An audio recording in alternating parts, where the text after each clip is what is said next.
Bueno, y creo que ya me están viendo por ahí a mí. Muchas gracias a todos por venir. Tenemos el gusto de tener a un invitado de casa, el doctor Ciro Falconi Guajardo, a quien agradezco mi invitación. Y bueno, sé que recientemente, no sé si haya problema, pero bueno, que tuvo su 70 aniversario y fue festejado por su grupo, así que bueno, felicidades a Ciro, y sé que ha creado una escuela muy grande de graduados y colaboradores, y un trabajo muy grande e importante, que espero que bueno, nos hable al respecto. Entonces, déjenme presentarles al doctor Ciro Falconi Guajardo. Él es profesor del Departamento de Física desde 1982 y bueno, y recientemente también es participante activo del programa de nanociencias y nanotecnología, este programa interdisciplinario del CIMBESTAB. Bueno, el doctor Ciro completó su licenciatura en física en la SFEM del IPN en 1974, la maestría en nuestro departamento en 1975 y el doctorado en 1980 en la Universidad de Lehigh en Estados Unidos. Profesional de 2 años en el Centro de Investigación. Aquí a Ángel Daniel. En el Centro de Investigación TJ Watson de IBM de 1980 a 1982. Bueno, el doctor Ciro Falconi recibió la medalla Fernando Alba del Instituto de Física de la UNAM por sus contribuciones a la física experimental y la presea Lázaro Cárdenas por el IPN por su carrera sobresaliente en física y matemáticas. También tiene más de 280 publicaciones y más de 2.600 citas con un índice H de 25. Ha sido responsable de varios proyectos apoyados por fundaciones científicas y por la industria, por ejemplo, con Vidrios Planos, Peñoles y Condumex.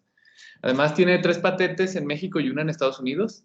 Hasta ahora ha dirigido, bueno, si no me equivoco, a 13 tesis de maestría y 19 de doctorado. Y bueno, pues nada, te agradezco, Ciro, porque hayas aceptado mi invitación y pues puedes empezar con tu charla. Perfecto, pues muchas gracias. Al contrario, es un placer para mí participar en una presentación dentro de los 60 años de la formación del CIMBESTAB, a mis 70 años de haber nacido. Lo cual plantea cosas bien interesantes, ¿no? Una de ellas es, yo soy miembro del Departamento de Física, primero como estudiante en el programa de maestría, el cual recientemente se había formado como un esfuerzo del departamento a incorporar áreas experimentales de la física dentro del programa de los diversos temas de investigación que se ofrecían en el Departamento de Física, lo cual fue afortunado para mí. En ese entonces, el líder y fundador del programa de estado sólido experimental del departamento fue el doctor Feliciano Sánchez Inesio, y él tenía realmente una idea muy integral, muy vasta de lo que era hacer física de estado sólido experimental. Tenía varios proyectos, tanto a nivel de grupos nacionales como internacionales, y algunos con industrias, con gente en laboratorios industriales en Estados Unidos, en el cual yo participé directamente. Uno de los colaboradores de Feliciano era el doctor Richard Williams, que trabajaba en los laboratorios de investigación de RCA, y bueno, fue a través de él que, por su recomendación, yo llegué a la Universidad de Lehigh con el doctor Frank Feigl, quien dirigió mi tesis de doctorado, y posteriormente fue importante su recomendación, el que yo terminara haciendo un postdoctorado en los laboratorios de investigación de IBM en TJ Watson. Eso fue una de las características más importantes de mi estancia como estudiante de maestría en el posgrado del departamento. Eso fue a mediados de los 70s.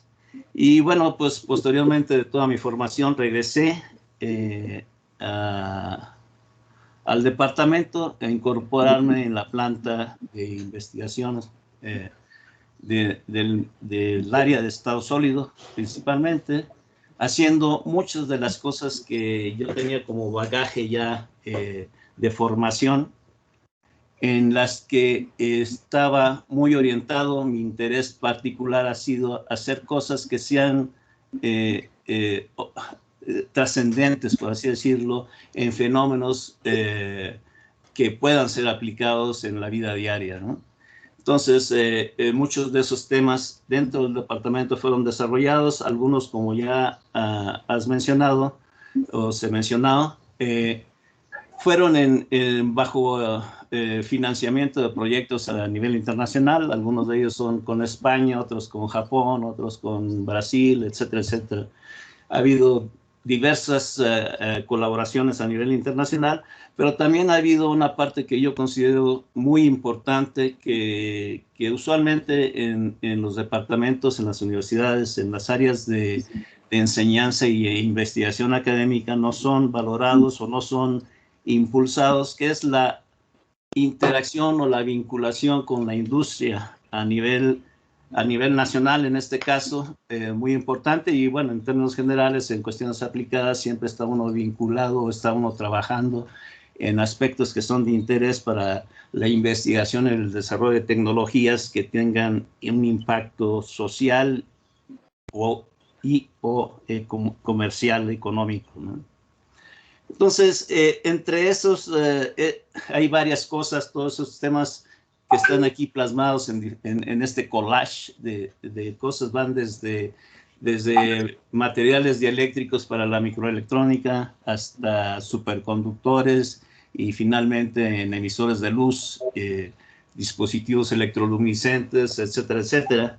Y algunos de ellos fueron desarrollados en colaboración, en vinculación, por así decirlo, con la industria. Destacan principalmente los que desarrollé con Vidrios Planos de México, en la que por diversas razones ellos estaban interesados en recubrimientos sobre vidrio para aplicación o para comercialización en la industria automotriz y en la industria de la construcción.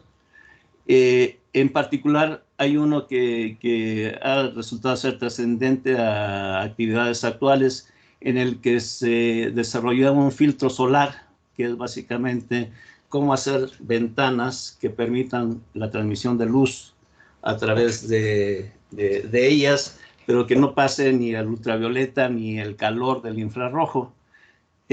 La respuesta que les dimos a ellos fue desarrollar un recubrimiento que es básicamente un espejo de Bragg, y a lo largo de la plática técnica que voy a presentar, les voy a recordar que en algún momento ahora este tipo de cosas podían ser utilizadas en el desarrollo de dispositivos.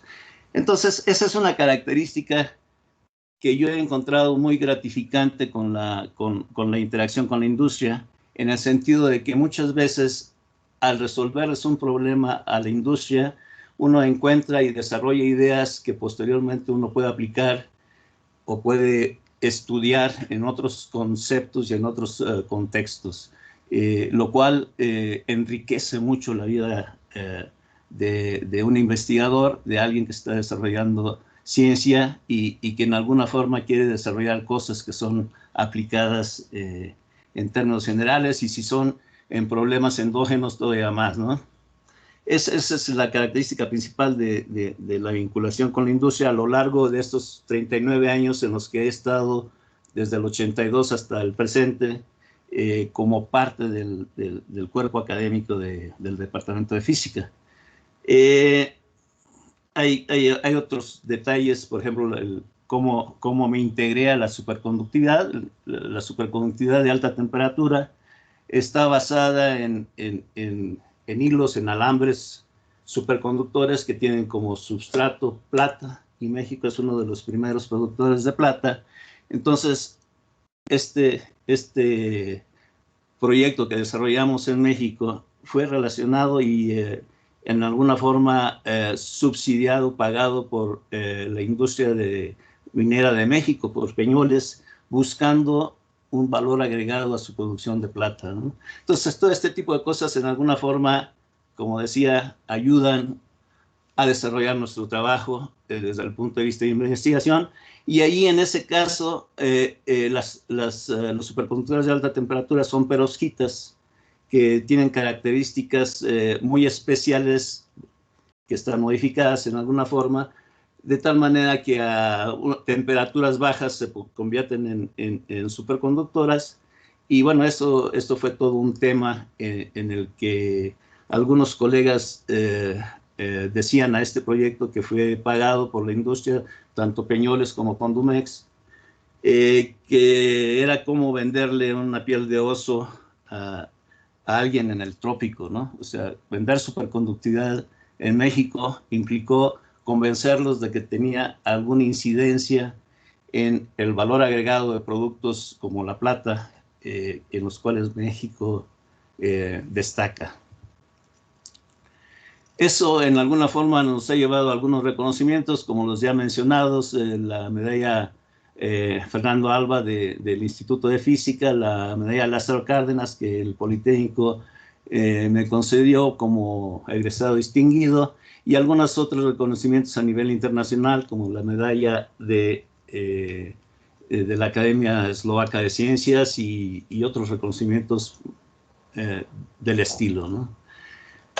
En esos 39 años, realmente, pues no fui yo solo, realmente fui muy afortunado en haber sido acompañado por una serie de colaboradores y estudiantes, gente muy capaz desde el punto de vista de varios aspectos de la física y de la ciencia de materiales, en los que pues desarrollé contactos, integré grupos que aquí están plasmados en imágenes a lo largo de estos tiempos, y algunos permanecen por ahí gravitando y seguimos colaborando, como el doctor Cabañas y otros más, que actualmente forman parte de mi grupo extendido, que va más allá del departamento de física, pero que en alguna forma están ligados a él en muchos sentidos, desde el punto de vista de productividad,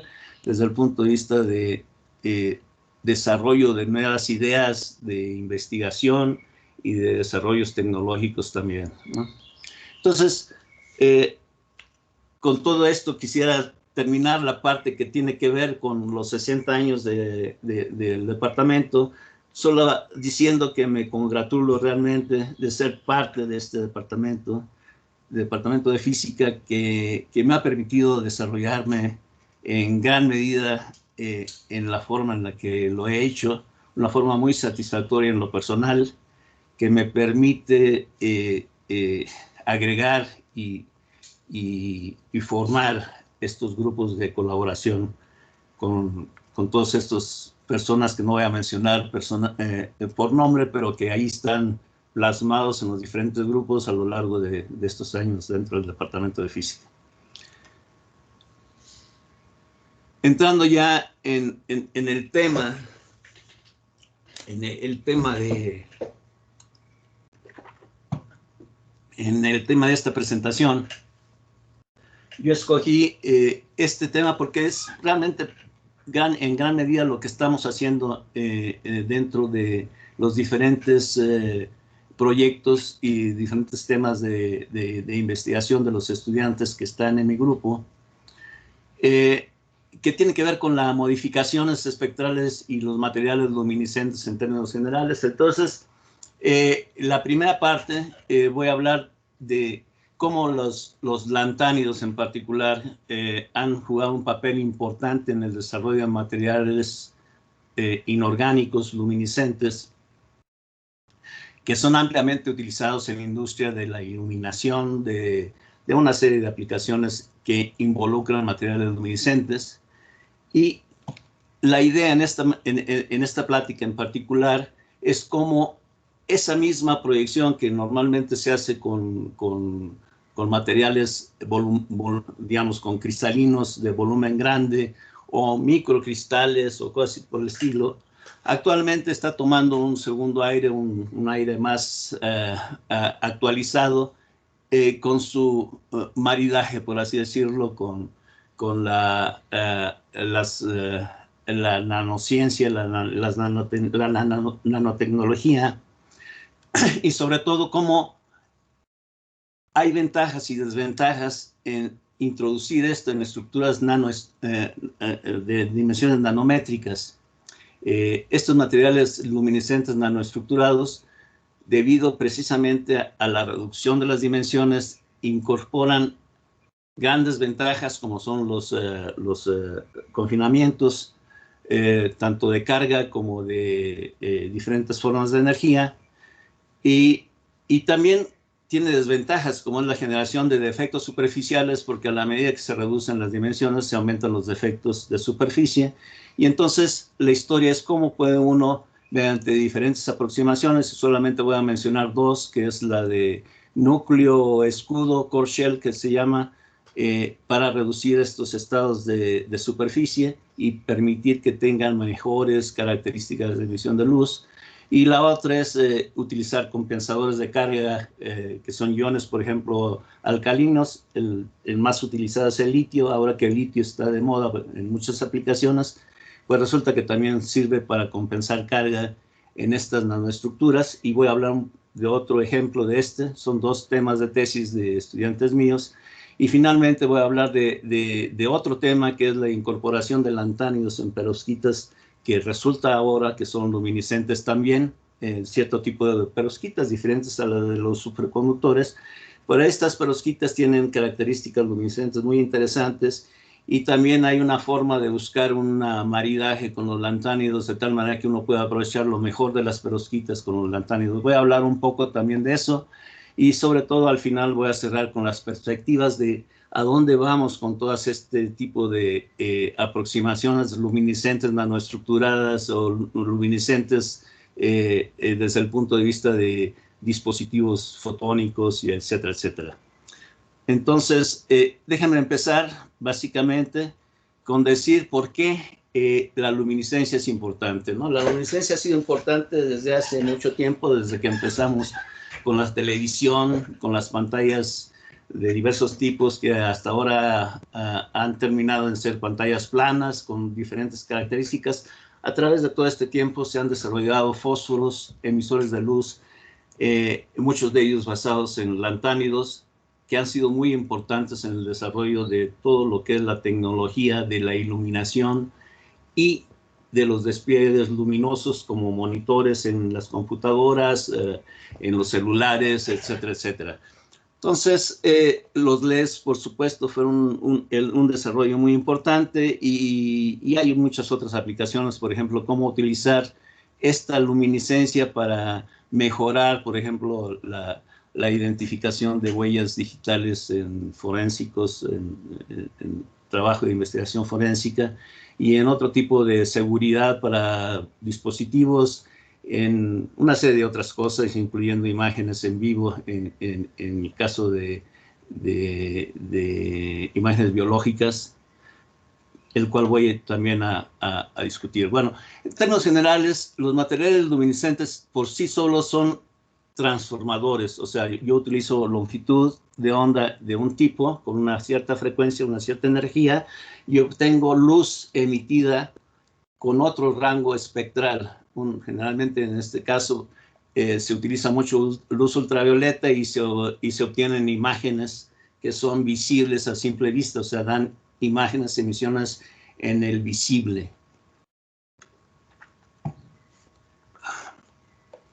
Déjenme empezar, por ejemplo, en el caso de las ratitas, ¿no? De biomarcadores que se utilizan para ver las imágenes que pueden ser monitoreadas in vivo e in situ cuando se hacen llegar estas partículas luminiscentes, que ahora sí que por necesidad, si uno quiere tener una resolución a nivel de células biológicas, entonces uno tendrá que diseñar estructuras luminiscentes que sean del orden nanométrico, ¿no? Entonces, la primera necesidad es que estas dimensiones sean reducidas a una forma que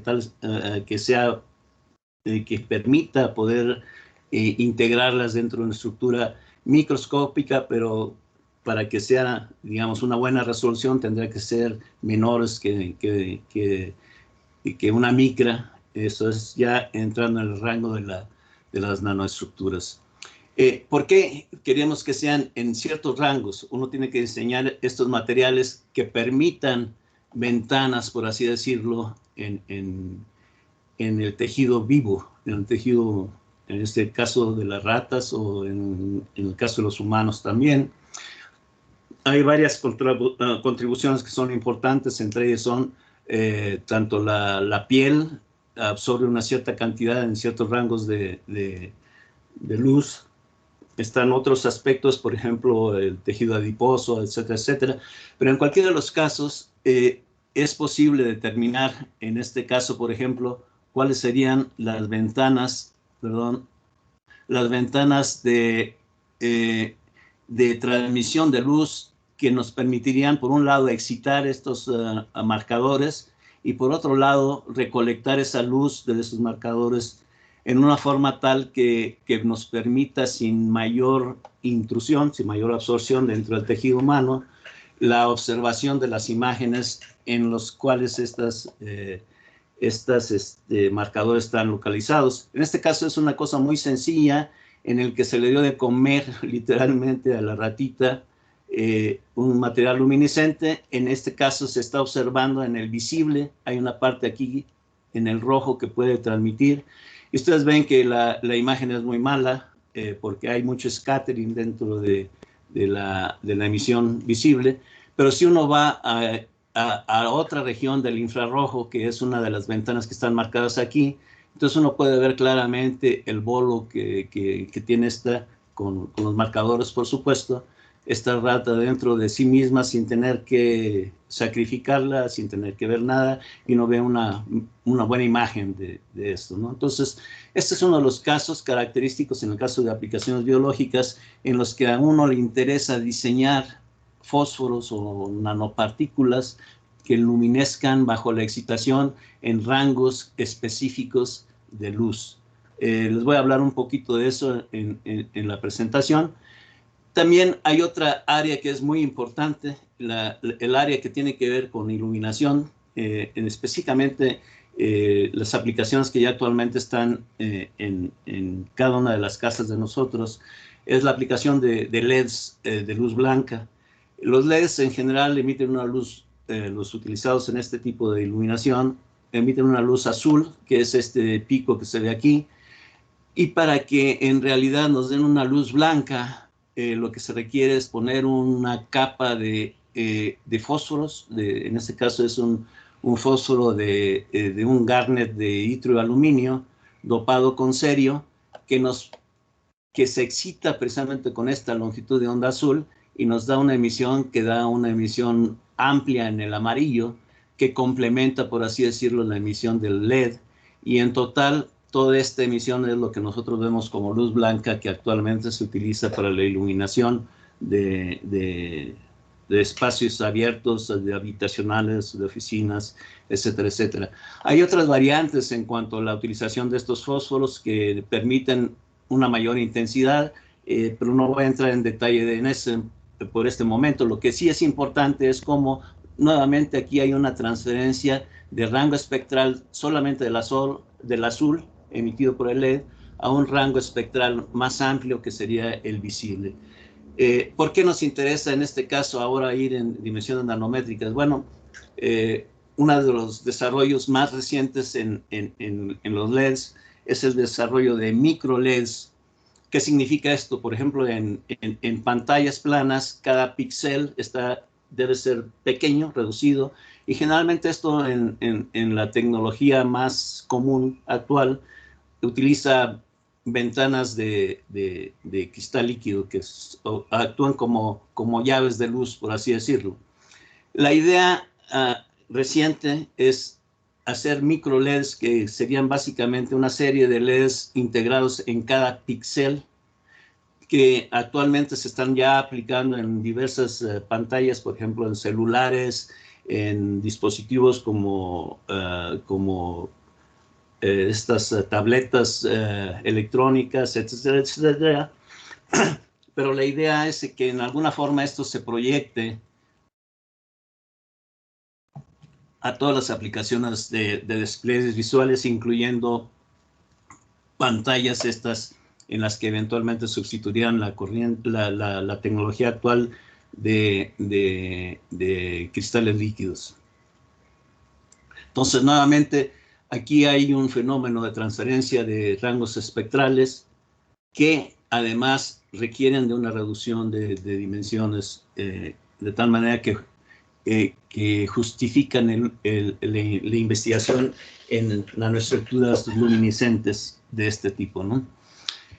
La otra aplicación que requiere, que es muy obvia, es la del espectro solar, la utilización del espectro solar, y hay dos aproximaciones para tratar de optimizar esto. En el caso de las celdas solares, pues el máximo que está aquí en rojo, principalmente las celdas solares de silicio cristalino, que son las más baratas y más accesibles en el mercado, tienen un pico de eficiencia que sale del espectro solar. El pico de la luz solar que es accesible está en el visible, mientras que esto tiene un pico alrededor de 1000 nanómetros, que es básicamente el infrarrojo cercano. Y bueno, hay otras aproximaciones. Una de ellas es utilizar fósforos, como ya lo hemos dicho, para cambiar, por así decirlo, rangos espectrales. Utiliza uno el rango espectral en el UV y en el visible y lo transfiere al infrarrojo, y en esta forma, por diferentes mecanismos, uno puede trasladar el espectro solar a un espectro que sea óptimamente aprovechable por la celda solar, ¿no?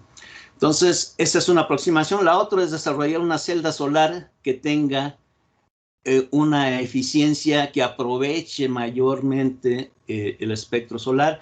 Eso se intentó con las celdas de silicio amorfo, sin embargo son desafortunadamente poco eficientes y no han resuelto el problema a satisfacción 100% de las aplicaciones. Y por ahí ya empieza a surgir otra parte que podría ser las perovskitas, de las cuales también voy a hablar un poquito posteriormente, que sí podrían ser enfocadas tanto en el traslado del rango espectral, como también en el desarrollo de celdas solares cuya respuesta sea más apropiada a la iluminación solar. Entonces, ese es otro de los temas y en cierta manera la justificación de por qué buscar estos materiales, por qué queremos cambiar rangos de emisión de luz en un cierto rango a emisión de luz en otro rango, ¿no? O sea, no es gratuito que se quiera hacer este tipo de cosas. Los lantánidos han sido muy populares en este proceso hasta ahora, porque son materiales que tienen estructuras muy características, son niveles electrónicos específicos cuyas excitación y emisión realmente son muy estables, tienen una vida radiativa muy larga y permiten en alguna forma diseñar, debido a su estabilidad, emisores de luz prácticamente en todo el rango del visible, incluyendo un poco del ultravioleta, pero todo el visible y parte del infrarrojo, como ustedes pueden observar aquí. O sea, estamos hablando de que cada uno de estos lantánidos que tienen esa estructura electrónica muy peculiar, pueden absorber y emitir desde el visible, 500 nanómetros, diferentes picos, tanto en el visible como en el infrarrojo, ¿no? Entonces, uno puede realmente de aquí escoger qué material podemos incorporar dentro de una matriz apropiada, de tal manera que podamos transferir un rango de luz mediante la absorción y excitación de estos materiales en otro rango de luz que es característico para cada uno de ellos, ¿no? Entonces, por ejemplo, uno puede buscar el rojo, uno busca europio, si uno quiere verde, busca el terbio, y etcétera, etcétera, ¿no? También lo mismo pasa con el iterbio, que es uno de los característicos para una emisión en el infrarrojo, que tenga características absorbibles o utilizables, por ejemplo, en el caso de las celdas solares de silicio cristalino.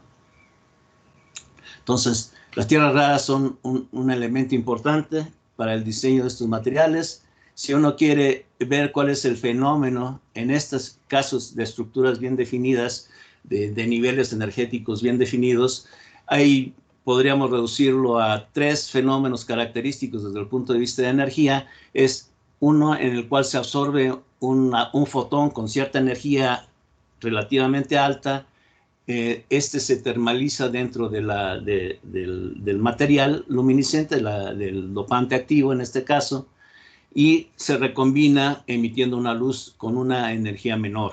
Este es un proceso que en términos físicos se conoce como el corrimiento de Stokes. O sea, el corrimiento de Stokes es absorción a una cierta longitud de onda de cierta energía y corrimiento hacia más bajas energías en la emisión. Es un corrimiento Stokes, y contrario o opuesto a esto sería el down conversion, que es en el caso en el cual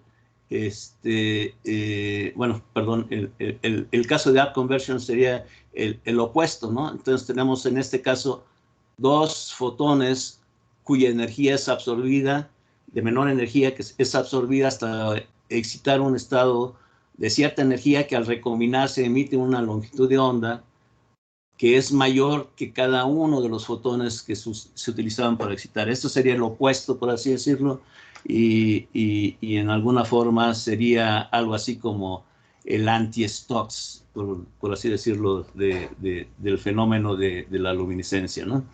En el caso de down conversion es un fenómeno interesante que tiene que ver con una característica particular que es en términos cuánticos, en términos de número de fotones. Yo entro con un fotón de cierta energía y salgo emitiendo 2 fotones de una energía menor, pero son 2 fotones. Desde el punto de vista cuántico, esto, si yo solamente cuento cuántos fotones entran y cuántos fotones salen, esto sería un proceso de máxima eficiencia en el cual no hay pérdida de energía, como en el otro caso, debido a termalización de la estructura. Y simplemente por esta misma razón se le denomina también quantum cutting. El down conversion, este fenómeno también es conocido como quantum cutting porque se podría pensar en alguna forma en una especie de corte de un fotón inicial y una conversión a 2 fotones cuya energía, la suma de ellas sería igual o cercana a la del fotón incidente. Esos son, en el caso, perdón. ¿Te puedo hacer una pregunta? Viene. Sí. Nada más, parecería que bueno, me pregunto si el proceso de down conversion es más eficiente digamos, porque no necesita hacer el paso completo, ¿no? O sea, ese proceso de down conversion es más eficiente porque parece que el Sí, up conversion es mucho más difícil de obtenerse, ¿no? Aunque posible. sí, definitivamente es más eficiente comparado con el convencional, ¿no?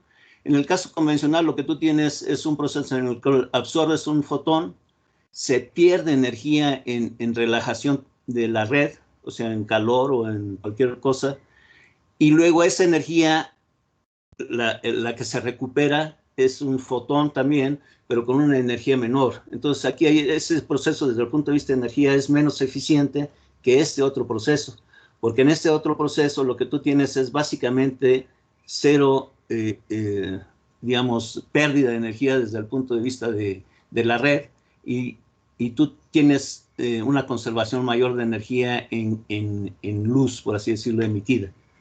Aun cuando ahora sí que la energía de cada fotón es menor, pero la suma de ellos te conserva mejor la energía. Vale. Entonces, sí es más eficiente, y de hecho voy a presentar unos resultados. Uno de los resultados que voy a presentar tienen que ver con este fenómeno de up conversion, de down conversion, perdón. Gracias, Ciro. Hay otra pregunta Viene. de Salvador. Adelante, Salvador. Muchas gracias, David. Aprovechando la intervención. David, oye, solo una precisión. ¿El nivel intermedio qué nivel es? ¿Es un estado de trampa? ¿Es el nivel de Fermi? Ahí no te entendí. ¿El nivel intermedio de qué? Perdón. Sí, el nivel que está en medio en el proceso de down conversion. En el de down conversion no necesariamente es un nivel que esté en la mitad. Son dos niveles, por ejemplo, en los lantánidos hay una serie de niveles discretos y entonces en un lantánido puede ocurrir que tú tengas excitación dentro de los niveles de energía, de una excitación por encima de esos dos niveles de energía y una recombinación parcial luminiscente entre los mismos niveles del espectro. Y estos espectros no necesariamente están a la mitad. Podrían estar a la mitad, pero no necesariamente. ¿Okay? Muchas gracias.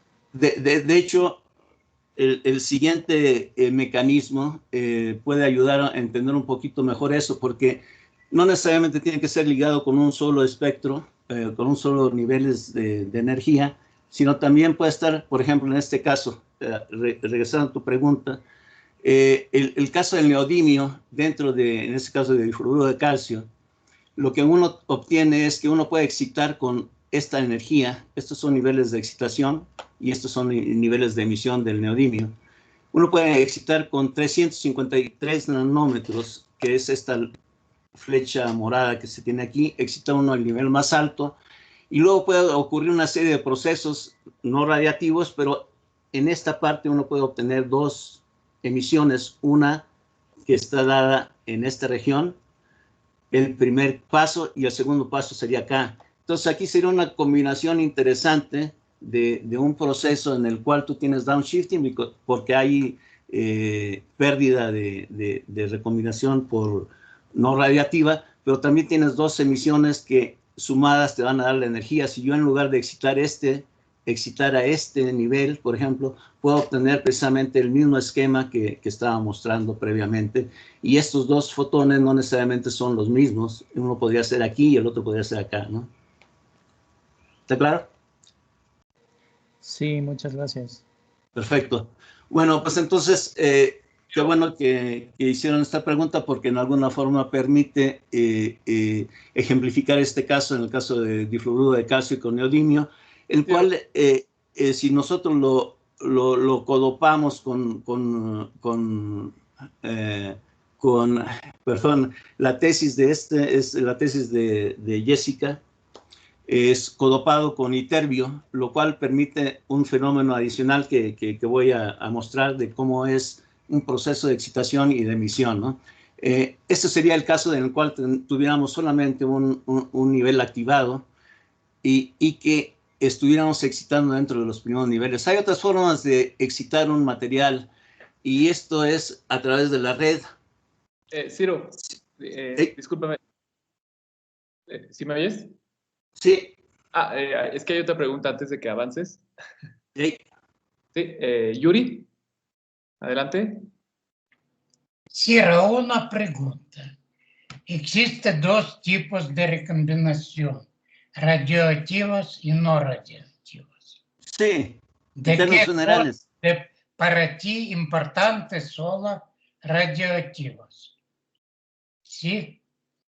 ¿De qué física depende uno tipo de recombinación y otro tipo de recombinación? Sí. Realmente lo que tú tienes en términos generales son tanto recombinaciones radiactivas y no radiactivas. Es casi imposible eliminar una y dejar la otra. Sí. Sin embargo, la idea precisamente de estos trabajos de investigación que estamos haciendo es cómo minimizar esos procesos no radiactivos que permitan aumentar la eficiencia radiactiva de las recombinaciones en estos materiales. Y de hecho, el ejemplo que voy a mostrar posteriormente es un proceso en el cual llegamos a eficiencias suficientemente altas que permitan una consideración de un efecto de down coating, de quantum coating o de down conversion.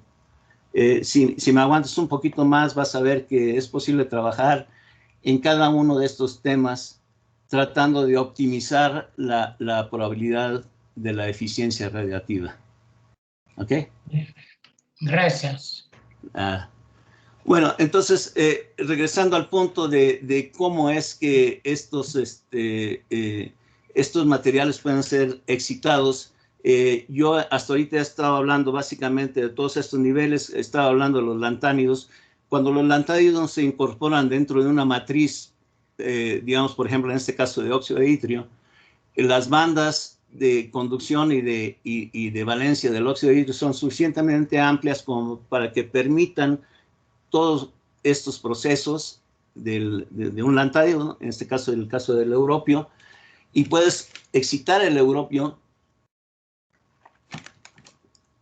con luz que está directamente absorbida por los niveles electrónicos del europio, como el caso del neodimio que acabo de mostrar, y también puede ocurrir a través de estados localizados dentro de la matriz del óxido de itrio en este caso, y también en estados de banda a banda, excitación de banda a banda, en la cual se puede hacer un fenómeno de transferencia de energía, por así decirlo, a los lantánidos, ¿no? Esta es una contribución que es particularmente importante cuando se incorporan estos lantánidos en óxidos de itrio que tienen un banda suficientemente ancho, como es el caso del óxido de itrio mismo, el óxido de aluminio, el óxido de hafnio, el óxido de circonio, y en particular el óxido de titanio. Recuérdense que esta es una posibilidad, esta excitación de banda a banda, que nos permite optimizar las características de emisión cuando es dopado con diferentes lantánidos. Si uno mete, por ejemplo, aquí europio, nos daría un rojo, el verde lo da el terbio, el azul lo da el tulio, y por ahí otros colores los da disprosio, otras cosas que dan combinaciones de emisión de luz diferentes en este tipo de modalidades en las cuales se puede excitar a través de la matriz, o a través de estados localizados dentro de la matriz, o mismo dentro de los niveles del lantánido, ¿no? En términos generales, hay una otra posibilidad, que es que nos convenga, por así decirlo, hacer transferencia, codopar con dos lantánidos un mismo material, y entonces excitar uno de ellos y transferir energía al otro de ellos, ¿no? Por ejemplo, este es el caso específico de codopar con terbio e iterbio. Uno puede excitar el terbio y transferir energía al iterbio, el cual emitiría en niveles característicos del iterbio que son cerca del infrarrojo. Esta es una otra posibilidad, o sea, además de los otros fenómenos, ahora podemos hacer transferencia de energía entre lantánidos en un proceso de codopado, y ahí se puede presentar también el proceso de down conversion, en el cual un solo fotón que se utiliza para excitar uno de los lantánidos puede excitar dos iterbios en este caso, y obtener a través de esta excitación dos fotones de menor energía, que sería el equivalente a un proceso de down conversion. Entonces, en este caso, cuando se tiene en dos lantánidos, entonces uno tiene que ver las características que tienen que tener el dopado, de tal manera que la probabilidad de transferencia de energía de uno de los lantánidos al otro sea optimizada, y eso depende de dos cosas. Depende de la distribución de estados de energía, de tal manera que la emisión de uno debe traslaparse, por así decirlo, con la excitación del otro, de tal manera que una recombinación de este pueda entrar en resonancia con una excitación de este. También depende en cierta forma del traslape de las ondas, es decir, de la distancia física entre uno de los dopantes y el otro, de tal manera que este sea en su total un número razonablemente alto, para que permita que la probabilidad de transferencia de energía sea relativamente alta y uno pueda observar mediante la excitación de este emisión en este otro, ¿no? Eso solamente en ese caso. Y entonces, bueno, uno quiere entonces ver cómo entra el hecho de que uno reduzca las dimensiones, como es el caso de la nanotecnología. Y este es un esquema muy común, conocido, en el que diferencia entre punto cuántico y nanopartícula en gran medida está dada por el hecho de que el punto cuántico es un monocristal literalmente de dimensiones menores a 100 nanómetros, mientras que los nanoalambres y ahora sí que las estructuras de 2 dimensiones planares, en alguna forma la condición que ponen es que la reducción, una de las dimensiones esté menor a los 100 nanómetros. Entonces, en el caso de las nanopartículas, la distinción que se hace es que son cúmulos de pequeños cristales, podríamos hablar de policristales dentro de una dimensión nanométrica, por así decirlo, y esa es tal vez la distinción más puntual acerca de tener puntos cuánticos y de tener estas nanopartículas que en alguna forma, en gran medida, son las que vamos a estar manejando en estos procesos que voy a describir. ¿Qué es lo que origina una diferencia en la aproximación? Bueno, pues que cuando uno reduce las dimensiones, el número de átomos en la superficie va como 1 en D. Una vez que llega uno a 100 nanómetros, uno tiene 6 átomos por cada 100 que están en una partícula. 6 átomos estarían en la superficie, y si uno reduce todavía más las dimensiones, pues entonces la cantidad de átomos superficiales va a ser mayor, y consecuentemente los defectos relacionados con la ruptura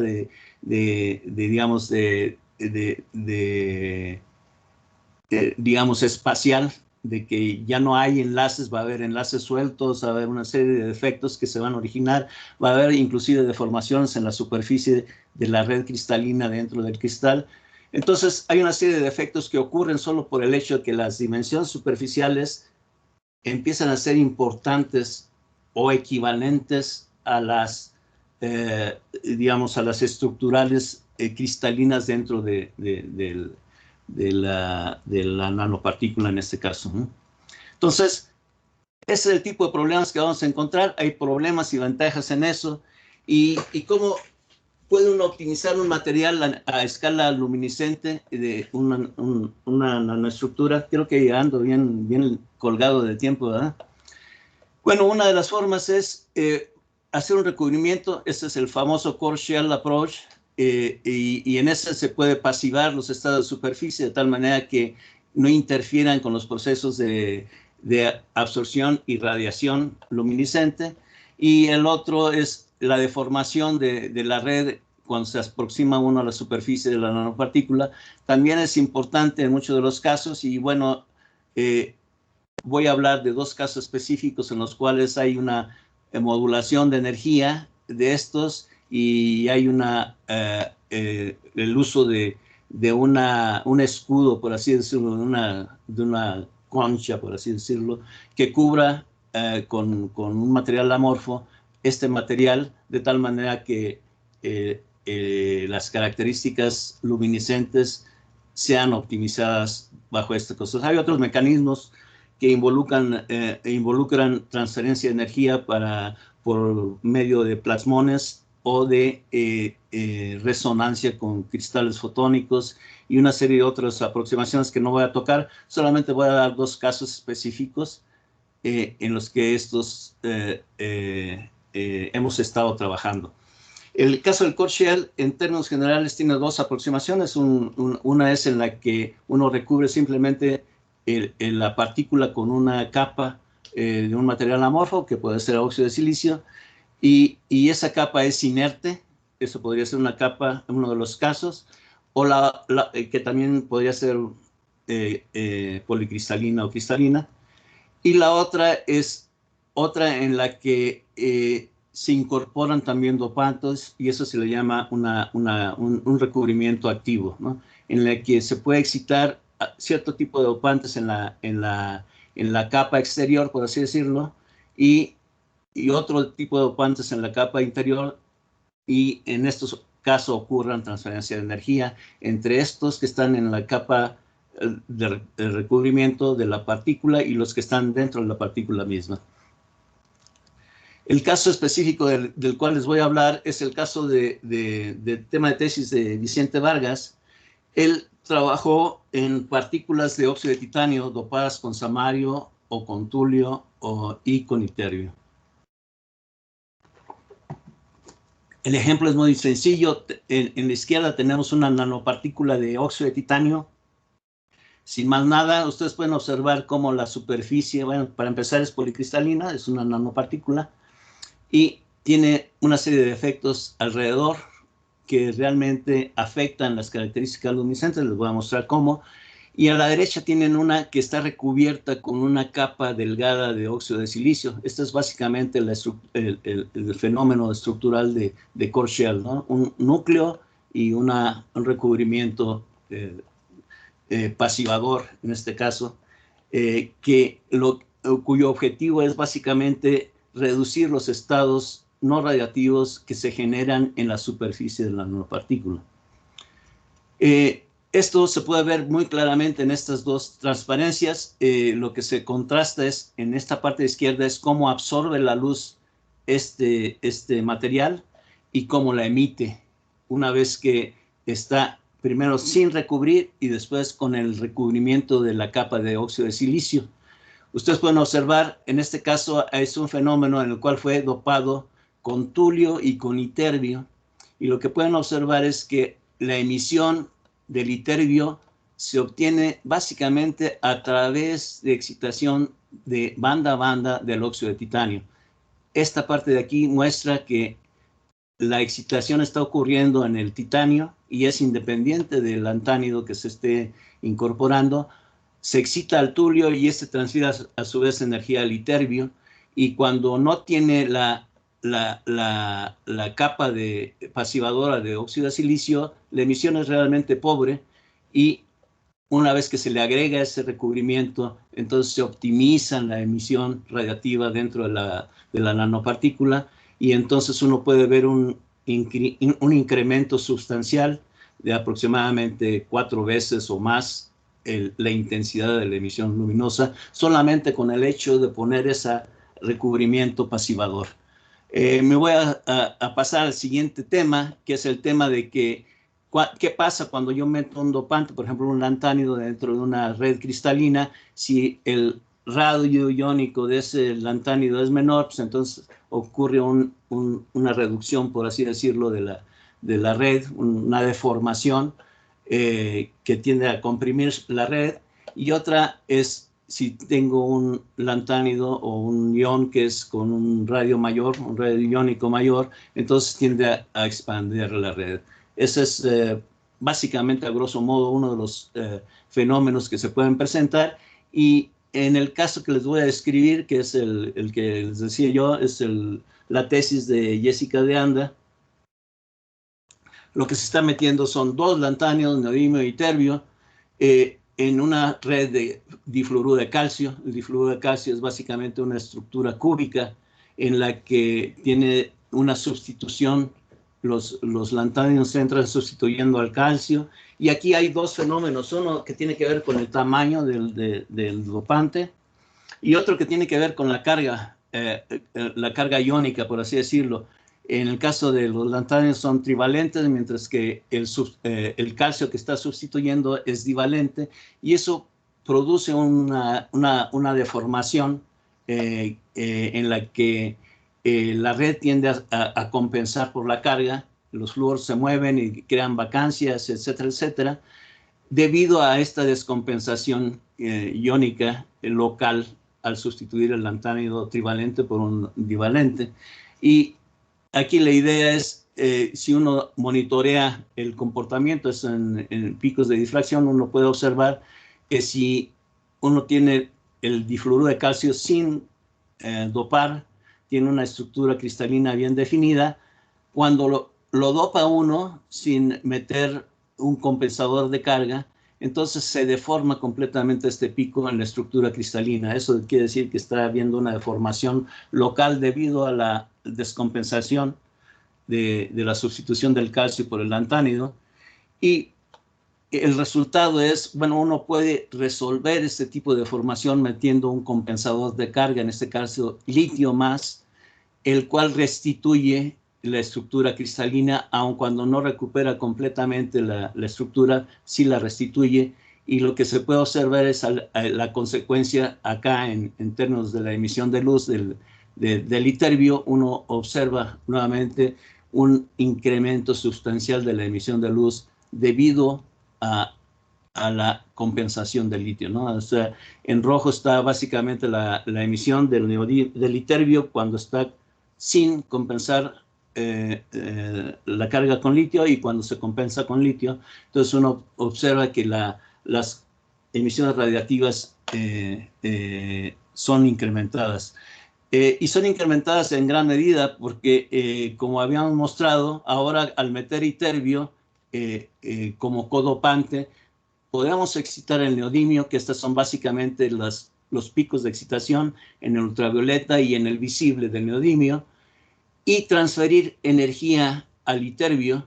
Al transferir energía al ytterbio uno puede obtener una emisión característica del ytterbio que es optimizada, y en algunos de los casos puede ser, en este caso se demostró que es un caso de down conversion, en el que la eficiencia cuántica aumenta, en este caso hasta 81%, lo cual lo hace muy atractivo desde el punto de vista de características utilizables en materiales comerciales.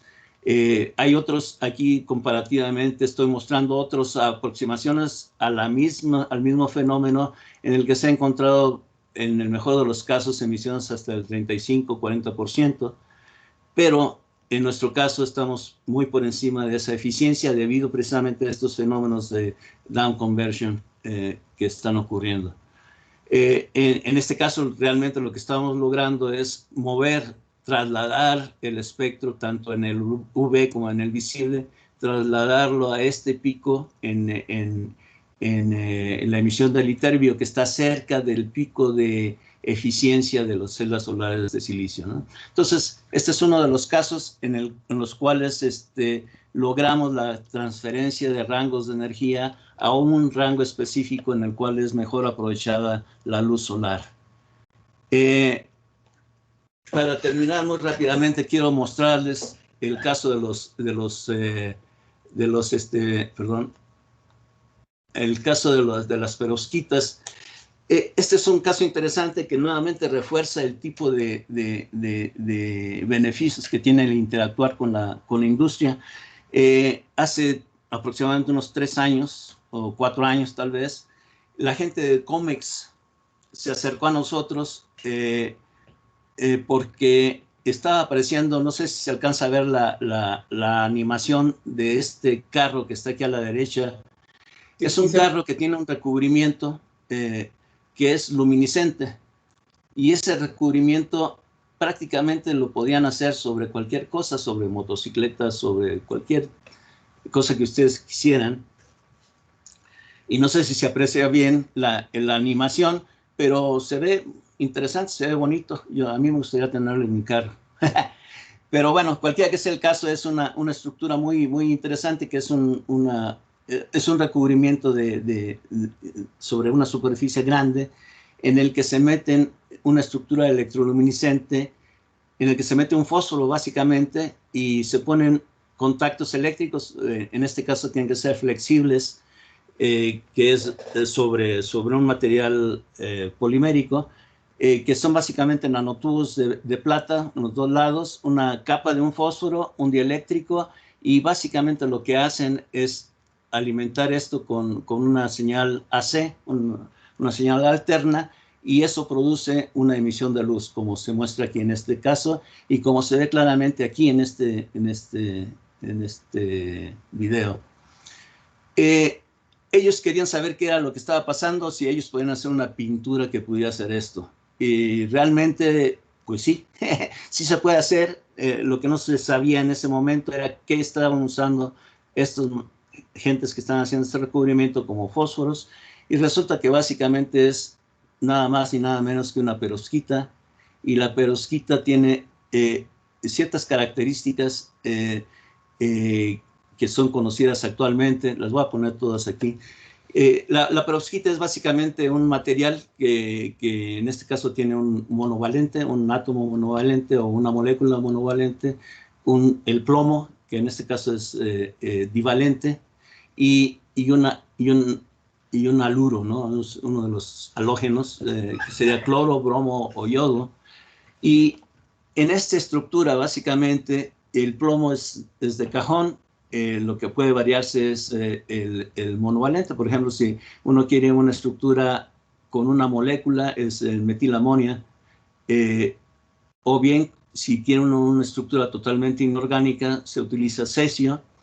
En cualquiera de los casos, lo que es posible es generar básicamente toda una gama de emisiones en los colores del visible que van desde el rojo, desde el azul, perdón, hasta el rojo, pasando por toda la gama de colores intermedios. Perdón, no sé qué dice aquí, pero ahí estoy de nuevo. Bueno, el punto es, todo esto se puede hacer simplemente cambiando la proporción relativa de cloro o bromo. Por ejemplo, cloro-bromo da azules.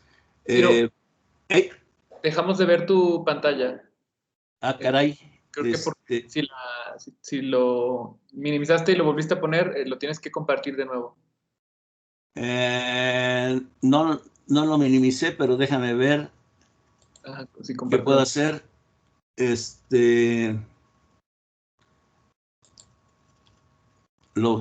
Déjame compartirlo, ¿no? No sé. Sí, compártelo de nuevo, sí.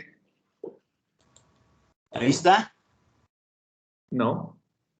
¿No se ve? Acabo de... Ya, lo vemos en modo de edición. ¿Puedes regresar a la pantalla completa? Ok, va a la pantalla completa de nuevo. Oye, Ciro, y creo que hay una pregunta de Yuri, ¿sí? Yuri. Si me permites, termino porque ya voy con tiempo retrasado. Termino y le podemos dar chance a Yuri o a quien quiera que sea que haga preguntas. Ya estoy por terminar. Vale, vale. O sea, básicamente sí se ve la pantalla ahorita, ¿no? Sí, adelante. Bueno, estábamos en las características que tienen estas perovskitas, que emiten luz, que lo puede uno regular en el rango del visible, y son muy eficientes realmente en la emisión. Tienen características de absorción que son muy importantes, y además de confinamiento de excitones, que son los que producen esta recombinación radiativa. Bueno, el punto es, ¿cómo podemos hacer esto? Nosotros, sin tener que recurrir, las perovskitas son altamente sensibles a la oxidación. Entonces, lo que nosotros desarrollamos, esa es una estructura, una boquilla que desarrollamos para propósitos diferentes. Yo les he platicado de la gente con vidrio plano, etcétera, etcétera. En esta boquilla tienen la característica de que uno va a hacer un aerosol que lleve mezclados los precursores de la formación de un sólido, y pirolíticamente se evapora el solvente, y entonces es recolectado por una extracción dentro de la misma boquilla. Y aquí la ventaja que tiene es que uno puede realmente hacer un micro aislamiento. Si uno pone un gas de arrastre que sea inerte, por ejemplo nitrógeno, entonces uno crea realmente un aislamiento en el cual la oxidación se ve ampliamente reducida. Y básicamente lo que en este caso un egresado mío y actual postdoc, el doctor Jesús Uriel Valderas, diseñó, fue un proceso en el cual puede hacerse en forma automatizada. Todo este proceso lo pone aquí, y todo esto lo pone dentro de un sistema que puede ser, ahora sí que programado mediante una computadora, para que haga el depósito sobre un área definida. Y entonces uno puede definir qué tipo de precursores mete en estos nebulizadores, y los arrastra con un gas inerte, y entonces todo esto llega a la superficie, que está a una temperatura relativamente baja, entre 100 y 200, 300 grados máxima. Y bueno, todos los gases son recolectados y extraídos. Esto nos permite hacer depósitos de perovskitas con muy buena calidad. Este es el caso de las perovskitas depositadas con el orgánico con metilamonia, plomo y en este caso bromo y cloro. Lo que obtenemos es este tipo de depósitos. Ese es un cuadrado aproximadamente de 1 pulgada por 1 pulgada sobre un vidrio común y corriente de Pyrex.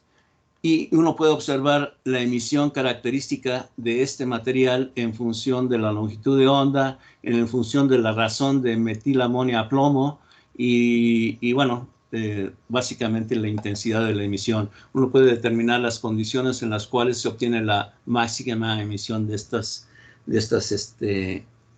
perovskitas bajo la excitación de 300 y tantos nanómetros, o sea, muy cercana en el ultravioleta.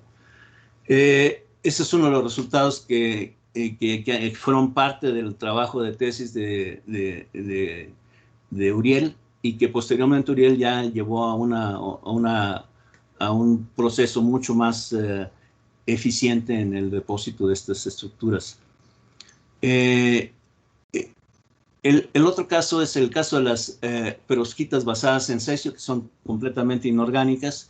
Y nuevamente aquí lo que tenemos es un proceso en el cual nos enfrentamos en primera instancia a un proceso de degradación de la película. Si tienen aquí, observan a la derecha, esta es una película que fue depositada tal cual como las otras. Y al cabo del tiempo se empezaban a humedecer, son higroscópicas. Entonces la solución para eso fue meterles una molécula de ácido tereftálico que en alguna forma encapsula el material y permite que a la derecha están estas películas depositadas con ácido tereftálico, después de 4 meses permanezcan sin ser afectadas por la humedad ambiental. Entonces, este es, por otro lado, como el PET, el tereftálico, es un polímero, realmente nos permite desprender la película y tenemos un material flexible inclusive, con características luminescentes, como se muestra en este caso con estructuras que fueron dopadas o codopadas con iterio, con un lantánido, que nos permite que haya una transferencia. Esta es la excitación, que es la característica de la perovskita, de banda a banda, y hay una transferencia directa al iterio en el cual se emite en el infrarrojo. Estas son estructuras que empiezan a ser importantes y sobre todo son importantes en una serie de aplicaciones que voy a describir muy generalmente en este caso. Dentro de las perspectivas de aplicaciones para este tipo de cosas están precisamente nuestro viejo amigo, un espejo de Bragg, que nosotros ya desarrollamos para otra aplicación, y colocar estas perovskitas ensanduichadas, por así decirlo, entre 2 reflectores distribuidos de Bragg, que permitan hacer una cavidad vertical. Esto es para obtener básicamente eficiencia de emisión láser. Este no es nuestro trabajo, pensamos que en algún futuro podamos hacerlo, pero ya ha sido desarrollado precisamente con perovskitas de metilamonia, un espejo de Bragg en la parte de abajo y una capa de acrílico, polimetilmetacrilato, y un contacto, una lámina semitransparente de oro en la parte de arriba que completa la cavidad vertical de resonancia de emisión estimulada, ¿no? O sea, básicamente de tener este tipo de emisión de la perovskita, obtenemos este tipo de laseo, por así decirlo, en este tipo de estructuras, ¿no? Entonces hay una serie de otras aproximaciones que no voy a describir en detalle, pero que van por esa línea y que aunadas con el hecho de que ahora la gente está interesada en tener micro LEDs o microgeneradores de luz, pues entonces pudiera ser aspectos interesantes para la continuación de este tipo de línea de investigación.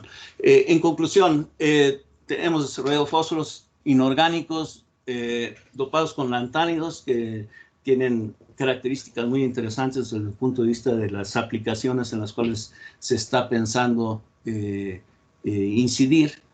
Y bueno, pues ha sido todo un reto, pero es un reto interesante aprovechar y utilizar las características de la nanociencia, de las nanoestructuras, en favor de una mejor eficiencia en la generación de luz.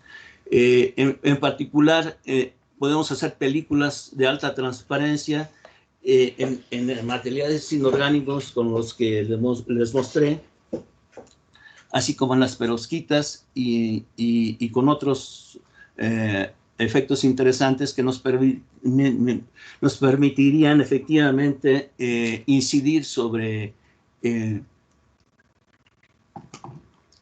nanoestructuras y sobre aplicaciones de diversas naturalezas, como son estructuras fotónicas que a futuro pudieran ser de interés.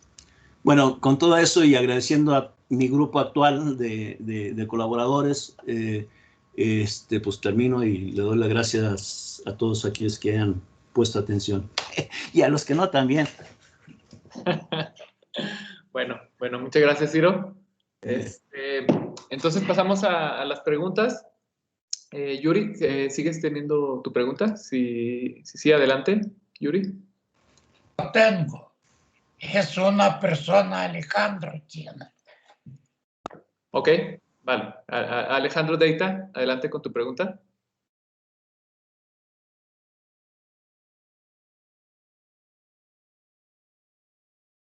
Deita, ¿me oyes?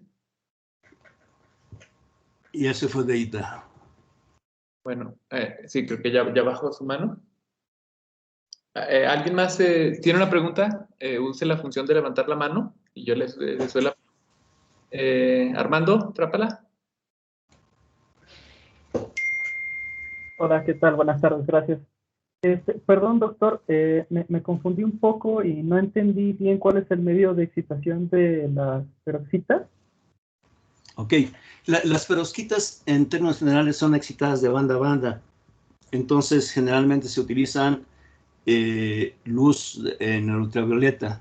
Actualmente nosotros estamos excitando con una lámpara con un monocromador que nos permite excitar en 370, alrededor de 370 nanómetros, que es básicamente el bandgap de las perovskitas que estamos haciendo, tanto de cloro como de cloro-bromo.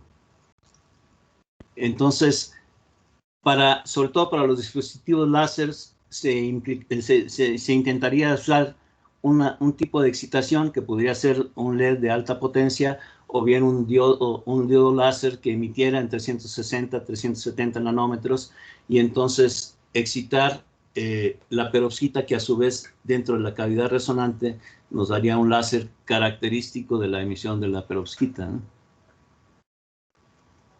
No sé si está clara la respuesta. ¿Sí? Sí, eso me aclara mucho. Gracias, doctor. Perfecto. Gracias, Armando. Si alguien más tiene una pregunta, pues levante la mano. Mientras yo voy a hacer una de mis preguntas.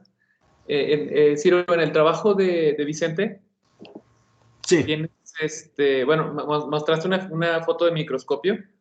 Y sí.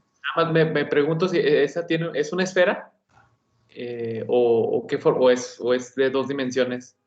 No, es una esfera. Curiosamente, la forma en la que se sintetizaron estos materiales fue precisamente la misma técnica de aerosol, pero ahora lo que tú haces es hacer una reacción en vapor. O sea, las gotitas del aerosol que llevan el precursor literalmente son secadas en el aire y quedan en una forma esférica así bien chida, como dicen.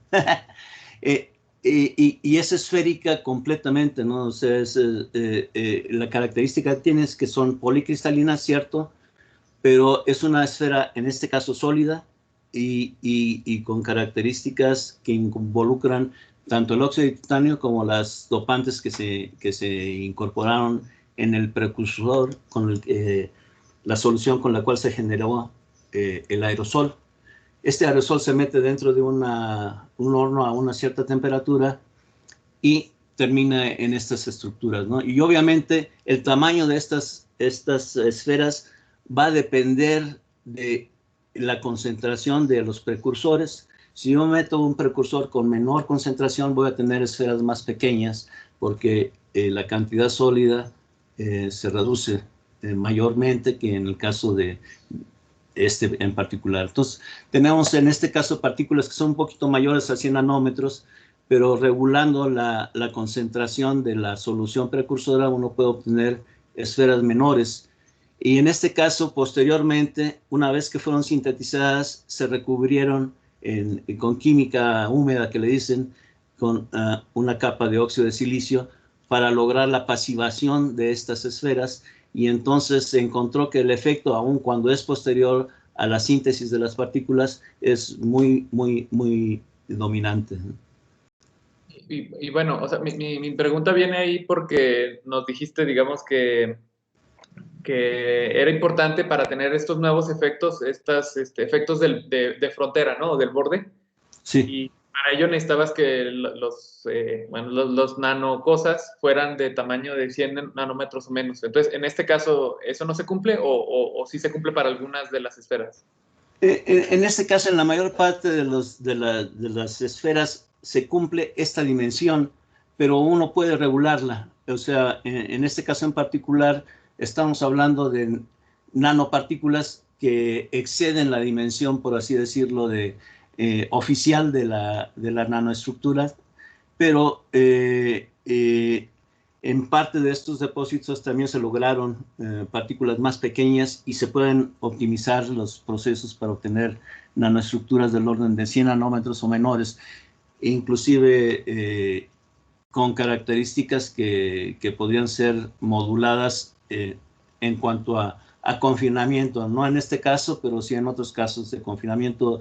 En el caso de las perovskitas podría ser confinamiento de excitones, ¿no? Vale, muy bien, muchas gracias. ¿Hay alguna pregunta? Creo que no veo, pero si hay alguna, dígame, porque a veces me falla mi Teams. Pero bueno, si no hay otra, yo tengo otra pregunta. Creo que estabas hablando de celdas solares cuando hablaste de la transferencia de energía del visible a 1100 nanómetros, creo era, que era el punto de mayor eficiencia. Y bueno, me pregunto si tomando en cuenta, digamos, como que la eficiencia de la transferencia de este visible al infrarrojo y ahí ya la mayor eficiencia de absorción en el infrarrojo, al final incrementas la eficiencia y por qué cantidad, digamos. Ok. Mira, básicamente creo que es esta parte a la que te refieres, que eventualmente lo que hace es aumentar acá. En este caso todavía no hemos llegado a hacer una incorporación en celdas solares que nos permitiría realmente valorar el efecto de esta transferencia desde el punto de vista de la aplicación misma. Desde el punto de vista de la eficiencia del proceso, tú te puedes dar una idea de qué tan difícil es obtener ese 80%, puesto que en otros materiales, con otras combinaciones, etcétera, etcétera, no se ha logrado esa eficiencia de conversión, en este caso de luz en el UV y en el visible. En este caso particular estamos hablando de luz en el UV, solamente la luz en UV, y la estamos convirtiendo en un 80% en emisión de fotones en el infrarrojo. Esto es solamente una parte muy parcial y hay una serie de otras pérdidas, pero realmente lo que demostramos con esto es que se puede obtener una eficiencia que desde el punto de vista comercial podría ser ya interesante para muchos procesos. Procesos como son la misma, digamos, conversión para celdas solares, pero también para otros procesos, como por ejemplo laseos y cosas así por el estilo, en los cuales la eficiencia de conversión podría ser muy importante. Sí, entonces esta es la eficiencia de esa transferencia, ¿verdad? Sí, y esa es la eficiencia medida externamente, o sea, ya descontando todos los otros procesos, o sea, simplemente viendo cuál es la intensidad que te llega y cuál es la intensidad que tú emites.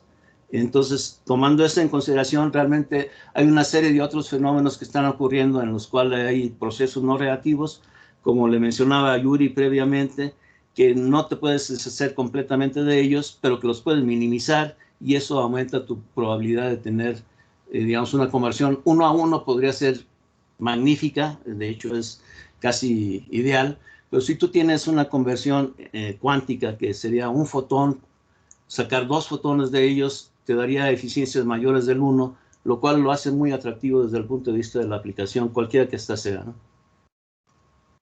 Aunque esos 2 fotones van a ser infrarrojos. Diferente ¿no? energía.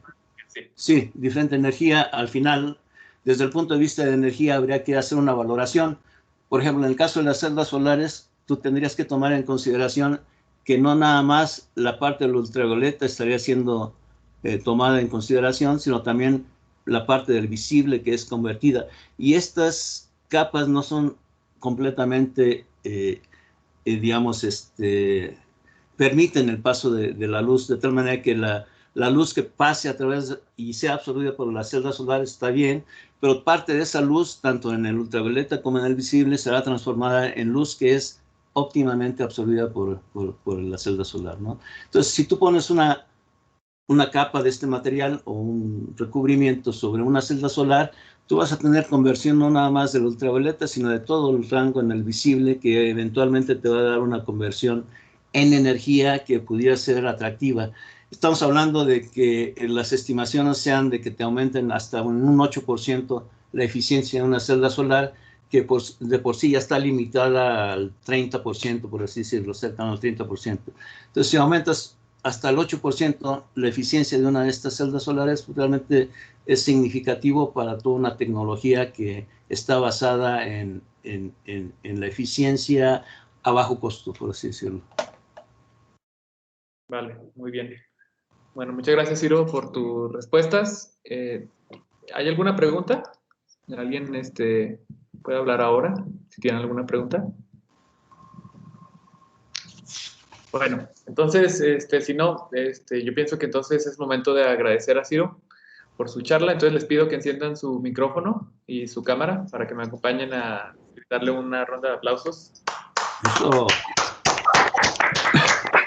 Gracias, jóvenes. Muy bien.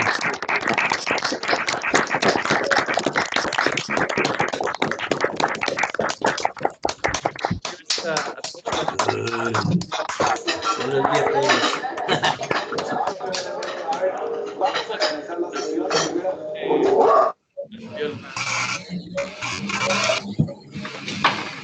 Chao. Gracias. Hasta luego. Gracias a todos. Hasta luego. Gracias.